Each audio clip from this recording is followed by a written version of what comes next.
I think that as I've done this for a few years, I have gotten to a point where I've learned not to get attached to anything. And I mean that like literally. Like, there's nothing in my game that I will be sad to cut, because I have learned how much better it is to cut the things that don't fit than it is to hold on to them for nostalgia's sake. And that is entirely a perspective that is not, like, should not be universal necessarily. Like, I'm not saying that's the right way to do it, because my goals as a designer are to get games signed and under contract and published. And I know that, if I'm motivated by that kind of primary goal, then it's less about like strict adherence to like whatever the inspiration was, or whatever the message is in something, and it's more about like, let's make this game as good as we can that people will want to play and want to go out and buy. And so because of that, and because that's my goal and that's my approach, like, yeah, it's not hard to cut stuff if it makes the game better.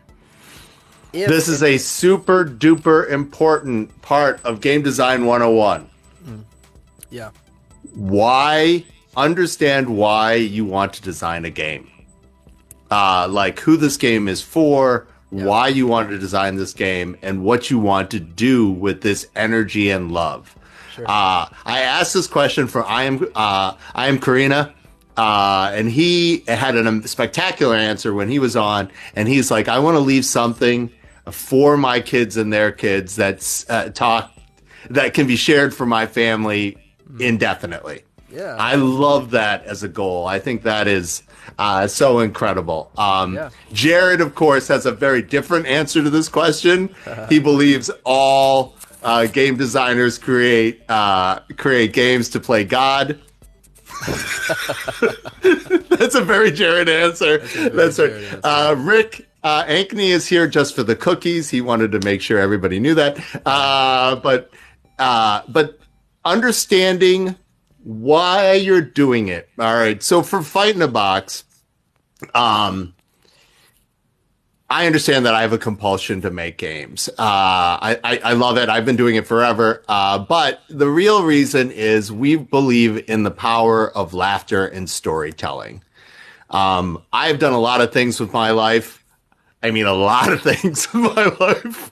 And the thing I think that has been the most net positive has come from participating in the game industry and being there in moments that I didn't know I was present to facilitate important connections between people. I have like a half a dozen stories where people cite my game as a catalyst for something really, really important. And I never thought that was going to be the case, considering how often I put cannibalism in my games. I just didn't think, I thought that was off the table. But it does happen, and it made me realize after my own life reset that this is sort of a thing. And so we tell I tell games and stories, and we go about things in a way to increase the storytelling and to increase the laughter. Our games always have weirdly large amounts of narrative stuff in them as elements for a board game. And that's just because of our sort of core belief. Okay.